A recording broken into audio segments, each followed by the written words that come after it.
Olá pessoal, estamos iniciando o programa Alegria de Viver, mas mais um programa reunidos aqui, aprendendo sempre um pouco mais com essas obras tão belas, obras do Espírito Emmanuel, obras do irmão Jacó, são diversos títulos e obras que nós já pudemos apreciar nesse programa Alegria de Viver, e você poderá conhecê-los todos nos programas anteriores, no offline da TV Mundo Maior, da Rádio Boa Nova.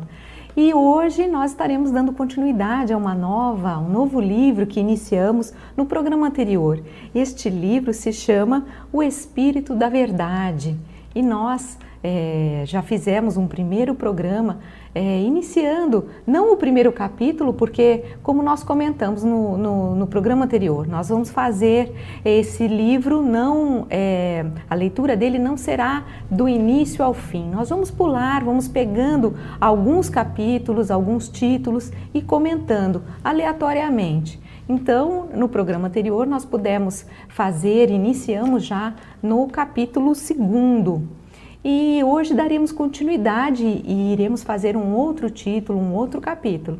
Então fique conosco, se você não me conhece, eu sou Solange Godoy, junto com André Luiz Ruiz. Como vai, André?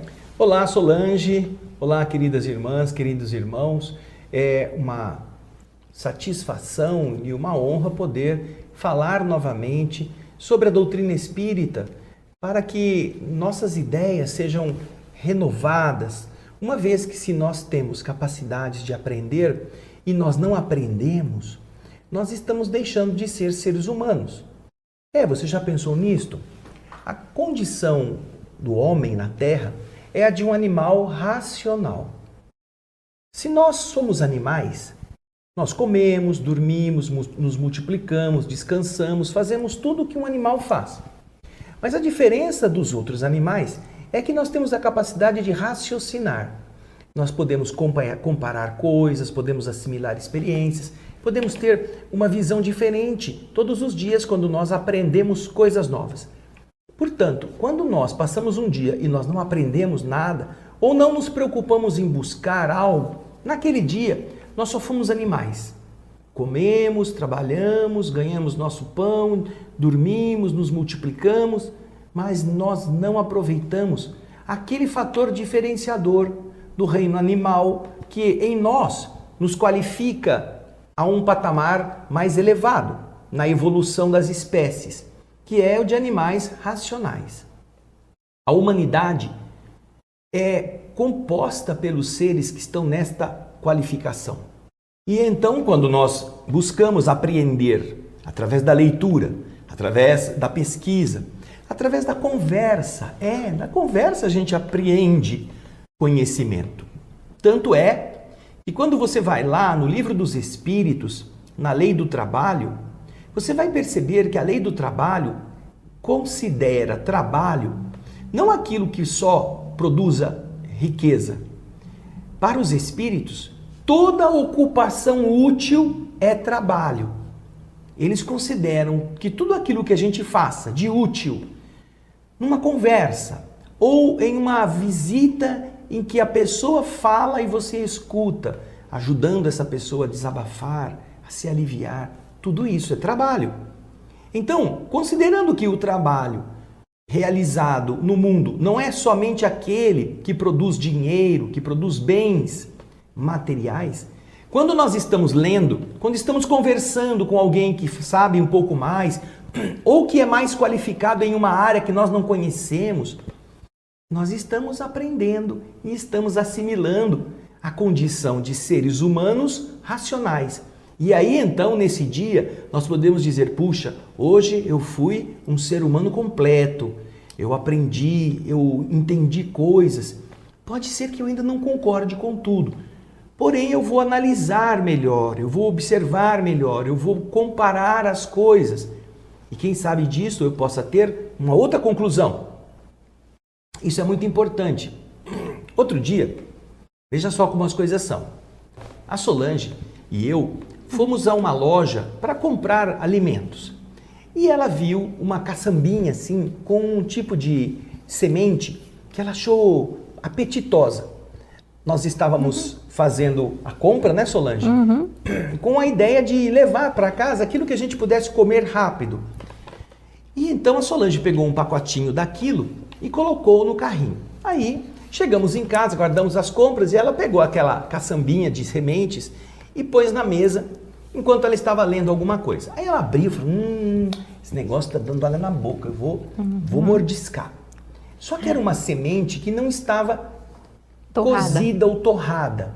Nós conhecemos essa semente quando ela está torrada, ela é muito gostosa. Mas nós nunca víamos, nem ela percebeu quando pegou a caixinha, que se tratava daquela semente não torrada. Aí ela veio assim, falei, estranho, essa semente aqui é crua. Tá meio branquinha. Tá meio branquinha, né? Pode contar. Não, é isso mesmo. Eu olhei, tava meio branquinho. Falei, nossa, mas que coisa, né? Não tá com cara de torradinha. E eu fui olhar a etiqueta e realmente ali tava, isso é uma semente crua. Falei, ué, nossa, mas a semente crua, né? Acho que deve ser gostosa também, vou experimentar. E resolvi, né? Tava ali, falei, vou comer. Comi uma, comi duas, comi 3. Aí, né, eu tô lá em cima, no meu quarto, daqui a pouco eu escuto, nossa, meu Deus! Aí ela sobe a escada, vai lá em cima, André, eu acho que eu tô me envenenando. Mas o que aconteceu, Solange? Não, sabe aquela semente? Aí ela entrou, ela foi pesquisar na internet o que acontecia com aquela semente quando ela não está torrada. Se era normal, se estava tudo bem. Falei, me deu não sei o que na cabeça. Falei, mas será que a gente pode comer essa semente crua? E aí eu falei, vou pesquisar. Entrei no Google e lá tá. Tal coisa não deve ser comida crua. Que ela tem uma toxina, ela é venenosa, ela produz isso, produz aquilo. Ela pode dar inflamação, irritação de pele, inflamação, inchaço. Você não pode comer essa semente crua. Nossa, aí ela eu já tinha comido umas 4, 5. Eu já tinha, será que vai fazer mal pra mim? Eu falei, André. Não, você comeu a caixinha toda? Não, comi 4. Não, então para de comer e não deixa isso pra lá. Qualquer coisa a gente torra depois no forno. Porque torrando essa semente, ela libera essa toxina. Ela não vai fazer mais mal. E você tá vendo? Como a leitura, o aprendizado, além de nos precaver, de tomarmos atitudes que sejam danosas para nós, fazem a gente ficar alerta para avisar as outras pessoas que aquilo é uma coisa que não era adequada, que a pessoa não deve ingerir crua. Pelo menos foi essa a orientação que obtivemos quando ela foi buscar a informação. E aliás, na a gente está falando de semente, mas na verdade é a castanha de caju. Isso, não aquela é uma castanha semente, de uma caju castanha. Que é aperitivo, não é que a gente come torrada, normalmente ela vem torrada, e dessa vez a castanha de caju não havia sido torrada, ela é um pouco mais branquinha e ela é tóxica, ela tem essa toxina venenosa. Dizem inclusive que os índios costumavam torrar, colocar no fogo essa castanha para que ela liberasse a toxina e assim eles podiam comer. Então, você está vendo o que é ser racional? Porque se você vai levar somente pelo estômago, o animal vai comer, depois vai passar mal. Porém, quando você é um ser animal racional, você fala assim, puxa, será que isso é bom eu comer deste jeito? Eu vou pesquisar antes. Aí quando você pesquisa, você descobre que os que estão orientando a ingestão dessa castanha recomendam que você a torre, porque se você ingere sem torrar, você pode se contaminar. Aí então você já muda o posicionamento. Não foi conselho de A, de B, opinião de pessoa, não, foi pesquisa que ela mesma fez. É claro que a internet facilita muito isso, porque tem muitas formas de você chegar a esses assuntos. Antigamente era mais difícil. Porém, se ela está disponível, se nós temos o acesso e não fazemos a pesquisa, acabamos sofrendo sem precisar. Portanto, quando estamos aqui falando do o Espírito de Verdade, de uma obra que é a coletânea de várias comunicações de vários espíritos, nós estamos dando a você, da mesma forma que nós estamos tendo pessoalmente, a oportunidade de ver se a castanha é venenosa, ver se determinada comida é tóxica, ver se determinado tipo de ingestão líquida é benéfica ou não, porque assim a gente muda. Agora, ela não come mais a castanhinha. Agora, quando muito, a gente vai torrar e ainda assim vai ver se come. Não é? É aquela história, né? Gato escaldado tem medo de água fria. E isso é uma coisa positiva. Então, quando nós estamos aqui falando sobre temas da doutrina espírita, recordamos a você o que dissemos no programa anterior. Estes temas deste livro se aplicam ao nosso dia a dia. Não são teorias, não são teorias, não são coisas teóricas, são coisas práticas. São coisas para você vivenciar com aquilo que você aprendeu fazendo o que a Solange fez. Opa, não vou comer. Você impede que o seu organismo esteja exposto quando você apreende a informação.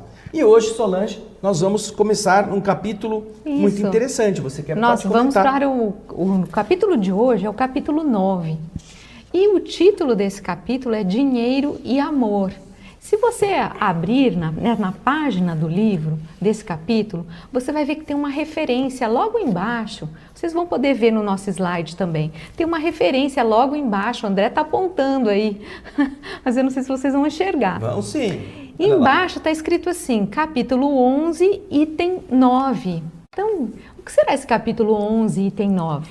Se vocês forem buscar o Evangelho segundo o Espiritismo, vocês vão ver que no capítulo 11, vocês encontram o título Amar o Próximo como a si mesmo.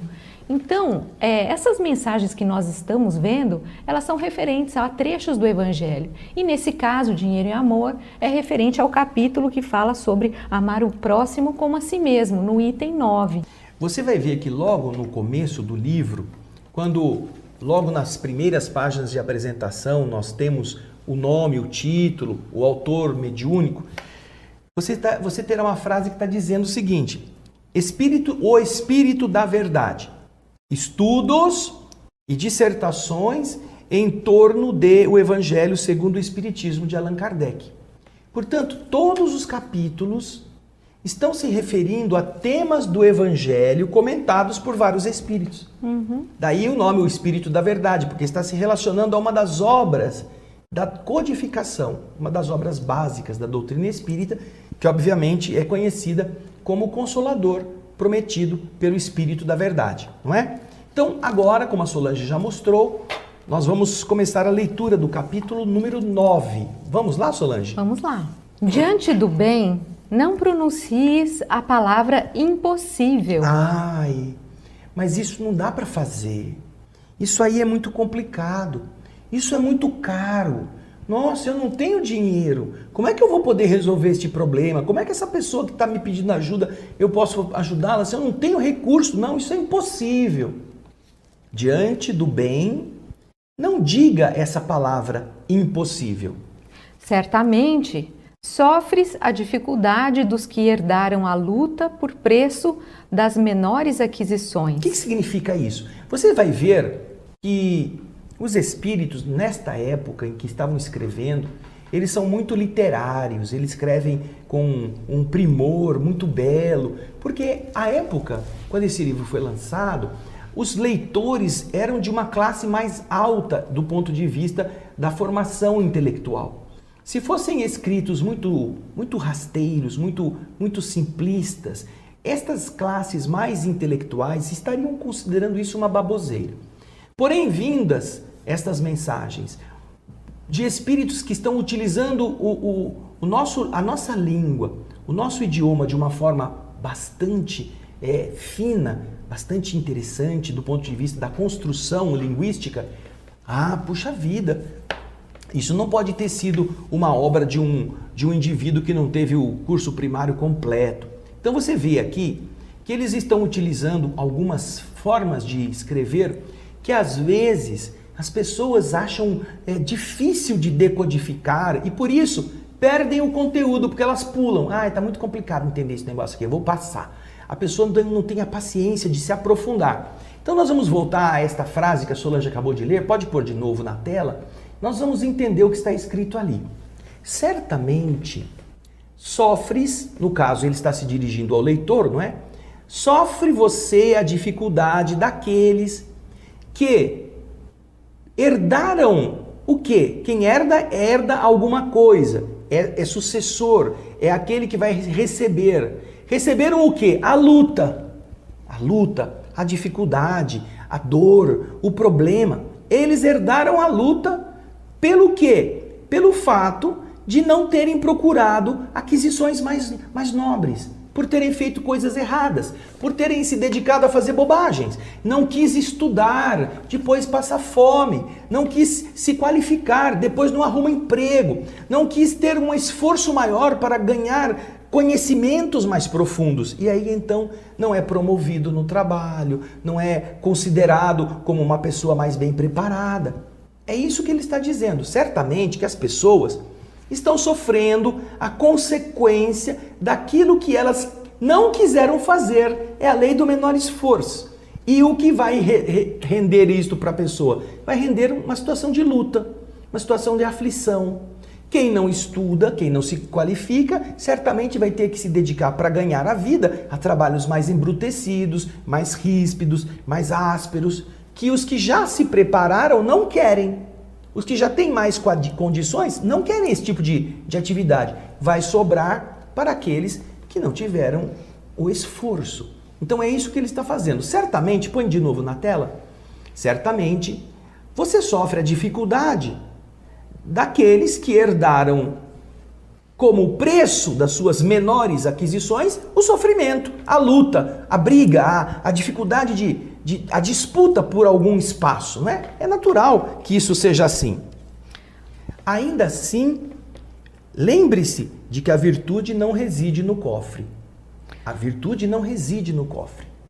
Onde encontrarias ouro puro a fazer-se pão na caçarola dos infelizes? Como poderíamos traduzir isso, Solange? Aonde que nós, se a gente for ver, aonde que na caçarola, que ele chama de caçarola dos infelizes, a panela, na panela daquelas pessoas que sofrem, que não tem quase nada, será que nós encontraríamos ali o ouro puro se transformando em pão nessa caçarola dos infelizes, né? Nessa panela rústica, simples? O ouro não se transforma em pão. Ninguém come pão de ouro, né? De ouro, exato. Quando muito você consegue fazer o pão com uma farinhazinha pobre, mas de ouro você não consegue fazer.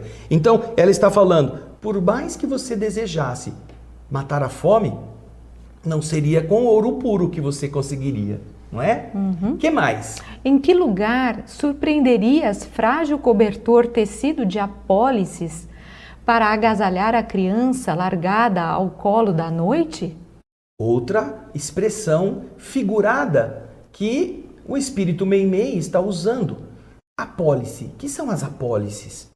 São os papéis dos seguros. Aquelas ações. Ações. São do mercado econômico, né? Do mercado financeiro. São coisas, riquezas, que são representadas por pedaços de papel, onde estão escritos, esta apólice vale não sei quantos R$1.000, milhões de reais. Então ela está perguntando, onde que você consegue encontrar, para uma criança que está abandonada no colo frio da noite, um cobertor que seja tecido com esses papéis cheios de milhões nos seus números? Será que eles conseguem agasalhar todos esses valores espelhados nessas apólices? Sejam ações, sejam apólices de seguro, sejam prêmios, não importa, estão nos papéis. Será que eles agasalham o frio de uma criança que está morrendo, está tremendo na laje da calçada, numa noite de frio? Vamos ver o que mais que ela fala. Entretanto, se o amor te faz lume, te faz luz no pensamento, arrebatarás a imundície a derradeira sobra da mesa, convertendo-a no caldo reconfortante para o enfermo esquecido, e farás do pano pobre o abrigo providencial em favor de quem passa, relegado à intempérie. Agora aqui ele está considerando o valor das coisas sem valor. Você não faz pão com ouro, mas se você já tem amor suficiente para que esse amor te ilumine por dentro, você não precisa de outras coisas a não ser das sobras que às vezes vão jogadas no lixo, como ela diz aqui, as sobras da imundície. Aquilo que está jogado ao lixo, ao desperdício, ao seu estado de não querer mais porque não presta. Você vai tirar dali, que é o que sobra da mesa, é o osso que não foi comido, que é a cartilagem que foi deixada de lado, a pele daquele alimento, a pele daquela carne que você não gostou. Você faz daquilo um caldo. E este caldo pode matar a fome de uma pessoa, aquela que precisava do pão, que o ouro não alimentava. Mas também, se você tem essa capacidade de ver a necessidade do outro, você não precisa comprar um cobertor de veludo, você não precisa ter uma pele de animal luxuosa para cobrir ou para aquecer. Você pode fazer o quê? Como está no texto. Vamos lá. Você pode pegar um pano pobre e transformá-lo em abrigo providencial em favor daquele que passa relegado às intempéries, ao frio, à chuva. Um pano humilde salva uma vida no momento em que há a aflição da geladeira do tempo, não é mesmo?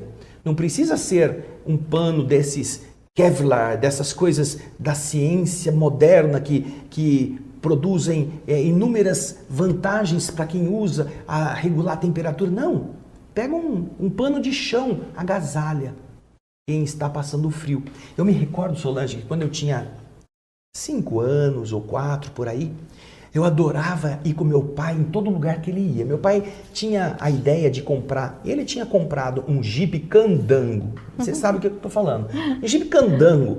E ele queria colocar uma capota de aço, porque os Jeeps Candango daquela época tinham capota de lona. A capota de lona, o vento entrava por tudo quanto é buraco e a gente passava frio. E meu pai foi levar o Jeep para pôr uma capota de metal. Eles iam tirar a capota de lona e iam colocar a capota de metal. Quando chegou a hora de buscar o Jeep, eu fui com ele. Só que na hora de vir embora, o homem fez a capota de metal, mas não pôs as portas. Então, eu sentei no banco do passageiro, era pequenininho, meu pai vinha guiando e vinha um vento, já era fim da tarde, estava meio chuvoso, e um vento gelado, então eu vim acocoradinho assim com meu pai, para fazer companhia para ele, que eu gostava de ir com ele. Aí meu pai pegou uns panos que ele tinha, meu pai tinha sempre uns panos misturado com graxa, com aqueles que usa para limpar a mão, né? Assim, vem cá, eu vou cobrir você. Aí ele me cobriu com os panos, tudo sujo de graxa, assim, mas aí eu vim quentinho por causa justamente de ter esses panos, que meu pai me usou para me agasalhar. Porque vinha os ventos, a porta não tinha sido posta, ia ser posta na nossa casa, e a ventania invadiu o Jeep. E nós andamos aí uns 40 quilômetros com esse carro desse jeito. E eu vim quentinho, ou pelo menos agasalhado da ventania, com esses panos. Então veja só, ele não precisou comprar um abrigo, um agasalho, um moletom, nada disso. Mas aquilo serviu. Então, Meimei está dizendo que as coisas simples às vezes são mais importantes do que as coisas muito douradas, muito caras, não é? Continuamos, Solange, se você quiser completar com alguma informação. Eu estava me lembrando só do Chico, a gente pode ver o Chico que teve uma vida tão simples, e vocês conhecem uma pessoa que ajudou tanto outras pessoas, tanto quanto o Chico, não é? Então ele dá esse exemplo para a gente, de que você não precisa ser milionário para multiplicar aquilo que você tem ou para distribuir. Você consegue fazer do que você tem, do pouco que você tem, você transforma isso e leva muitas pessoas. Para mim o Chico é um grande exemplo. Mas vamos nos lembrar, já que estamos falando do Evangelho, né? Já que esse livro é um comentário aos capítulos do Evangelho, nós encontramos no Evangelho Jesus dizendo que as aves do céu têm os seus ninhos, as raposas têm os seus covis, mas o Filho do Homem não tem uma pedra para depositar a cabeça, para repousar a cabeça. O Filho do Homem, ele, Jesus.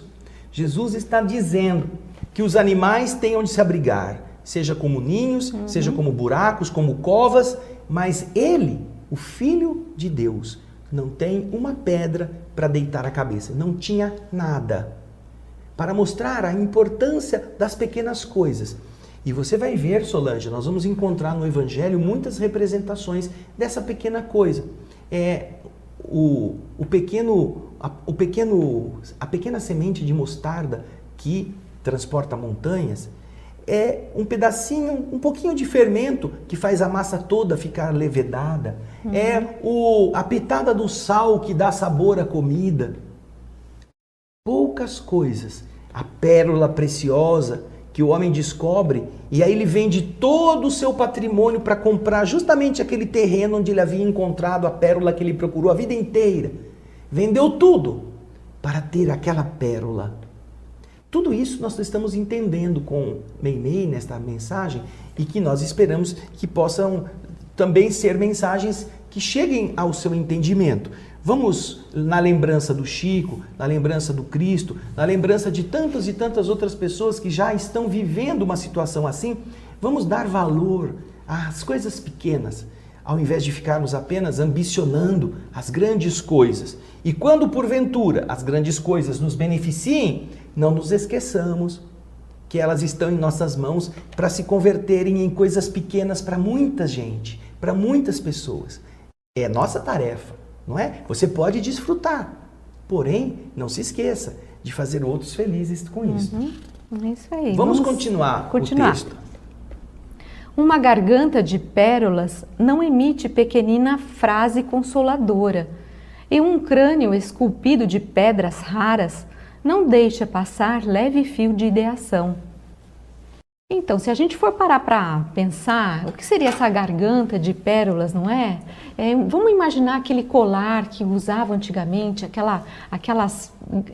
aqueles colares bem rentes ao pescoço, cravejado de pedras ou de pérolas. Se você pegar aquele colar, ele em si, ele não emite nenhuma palavra, nenhum som. Ele, apesar de ficar aqui no pescoço, não é? Ele não vai levar às pessoas uma palavra consoladora, não vai sair dele nada de produtivo. Da mesma forma que o texto diz aqui pra gente, que um crânio esculpido de pedras raras, ele não deixa passar leve fio de ideação, ou seja, esse crânio coberto de pedras raras pode ser um crânio, mas ele não pensa, ele não tem ideias, ele não emite pensamentos, ele não raciocina, ele é apenas um crânio cheio de pedras preciosas, mas inútil, vamos dizer assim até. É um corpo morto, não é? Tanto a gargantilha de pérolas é um corpo morto, apesar de ela envolver o pescoço. O que fala é o pescoço, é a garganta, mas ela, a gargantilha de pérolas, não fala nada. Também um crânio. Você já foi em médico, né? Tem uns médicos que tem umas caveiras em cima da mesa, assim, um crânio. Então, se aquilo fosse todo de ouro maciço, de platina, de diamante, ainda assim, representando um crânio humano, ele não poderia produzir nenhum pensamento, nenhuma ideia. Então, você vê que a riqueza externa, a riqueza embutida nos bens, não conferem a dinâmica que um crânio verdadeiro ou uma garganta real podem produzir, como ela vai explicar agora, na sequência daquilo que a Solange está explicando. E a gente vê nesse trecho o mesmo raciocínio que nós vimos anteriormente, ou seja, lembram que o ouro ele não se transforma em pão na mesa daquele que precisa, que as ações do mercado financeiro não se transformam naquele cobertor quentinho, que também aquela pessoa que passa frio de noite precisa. Dizer, são todas coisas simples, não é? Vamos seguir adiante no texto para a gente ver a continuidade do raciocínio de Meimei. Todavia, se o amor te palpita na alma, podes falar a palavra renovadora que exclui o poder das trevas e inspirar o trabalho que expresse o apoio e a esperança de muita gente. Respeita a moeda capaz de fazer o caminho das boas obras, mas não esperes pelo dinheiro a fim de ajudar. Olha só, aqui vamos voltar então à questão da garganta de pérolas e do cérebro, que pode o crânio feito de pedras raras. Esses dois são muito apreciados. Muita gente gostaria de ter uma gargantilha de pérolas, uma gargantilha de diamantes, ou ter como enfeite, não é, um crânio na sua mesa de escritório, um crânio brilhante. Mas eles não produzem nada, a não ser a inveja nos outros. Porém, se existe amor na alma, aquilo que sai da garganta, que não tem nenhum enfeite, uma garganta simples de carne, Se alguém que tem amor utiliza essa garganta, ela pode levar a pessoa à luz que está faltando na treva em que ela vive. Uma palavra reergue, uma palavra salva uma pessoa do suicídio, uma palavra faz sorrir quem antes chorava. E ela é plasmada de qualquer garganta.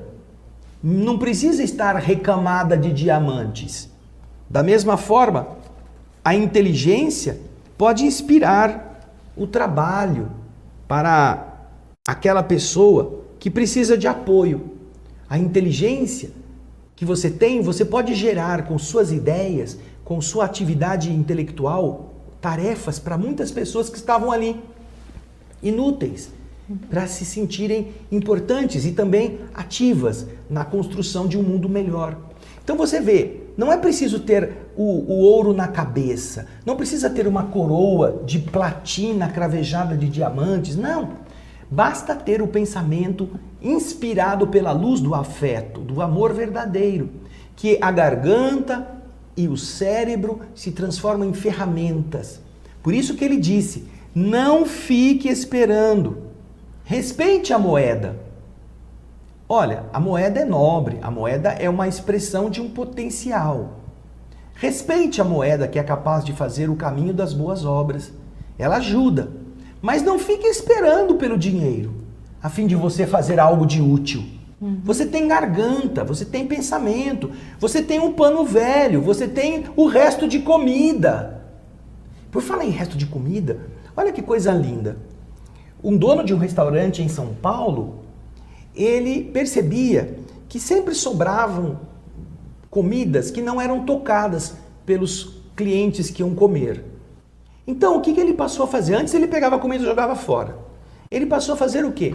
Quando ele via que ia sobrar, seja no self-service, alguma coisa, ele pegava aquela porção, guardava em um recipiente protegido, um recipiente desses térmicos, e ele comprou uma geladeira em pé, aquela geladeira de vidro que tem sorvete, né? Ele comprou um expositor frigorífico em pé, e ele então fazia porções de comida boas, que eram restos, mas não de pratos de pessoas, restos daqueles pratos, daquelas travessas que estavam para ser servidas, que não foram tocadas, e ele punha ali com a autorização de quem estivesse com fome, que passasse lá, abrisse, pegasse e fosse comer.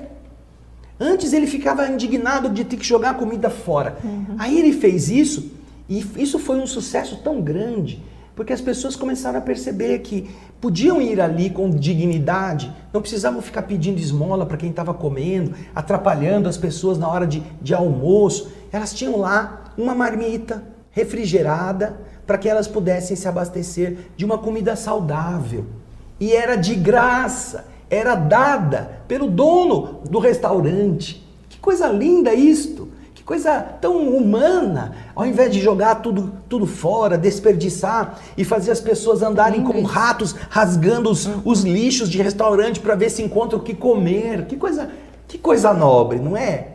É isso que ele está falando. Um pouquinho de amor faz muita diferença na vida de tantos e na vida de quem vive isto.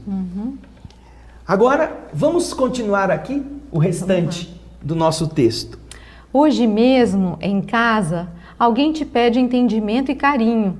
E, além do reduto doméstico, legiões de pessoas aguardam-te os gestos de fraternidade e compreensão.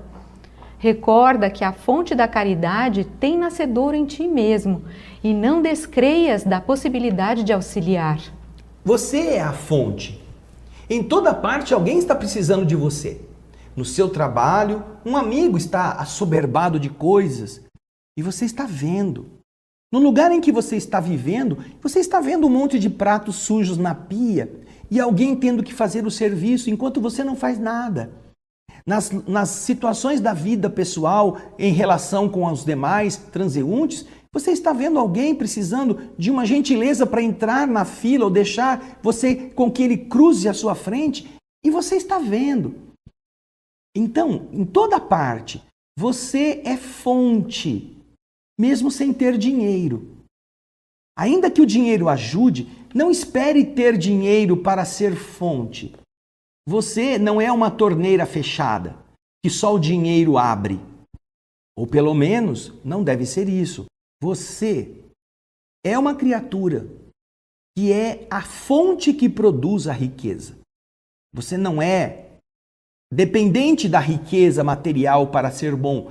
Você é o filho da divindade, que pode ser a expressão do amor de Deus para os outros. Então observe e atue, sem alarde, sem querer fama, sem querer aplauso. Atue. Veja onde você pode ser útil. Veja como você pode diminuir o sofrimento. Veja como você tem condições de fazer alguém menos infeliz. E isso é o que ele está falando. Você é a fonte da caridade. Não esqueça dessa possibilidade que você tem de auxiliar a todos. E agora nós vamos para o último parágrafo, Solange.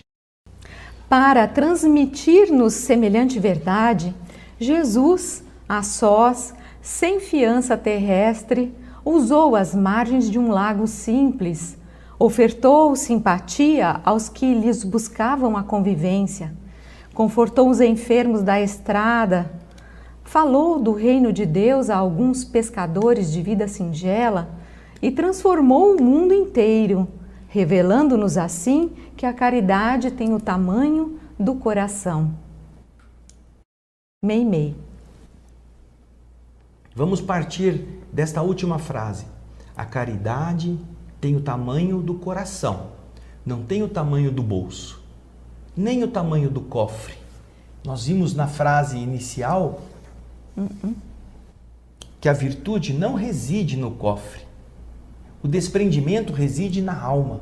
E aqui nós vemos como Jesus, como ela disse assim, sem fiança terrestre. O que é a fiança, hein? Quando você vai alugar uma coisa, alguém pede um fiador, não é? Ou alguém te presta uma fiança. Fiança vem da palavra fides, que dá a palavra confiança, fiador, fé, fidelidade. Então a fiança é o quê? É o respaldo. É aquele que se o indivíduo não pagar, ele paga. É o aporte que está por detrás. É a sustentação daquilo que se vai fazer. É fazer alguma coisa tendo de onde retirar em alguma situação difícil o recurso. Jesus, sem fiança terrestre. Jesus não tinha ninguém que o financiava, ninguém que lhe apoiava financeiramente, ninguém que lhe dava para que ele fizesse.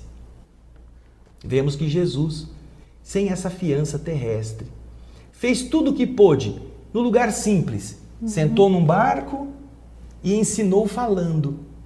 Não tinha megafone, não tinha microfone, não tinha lousa, não tinha aqueles apontadores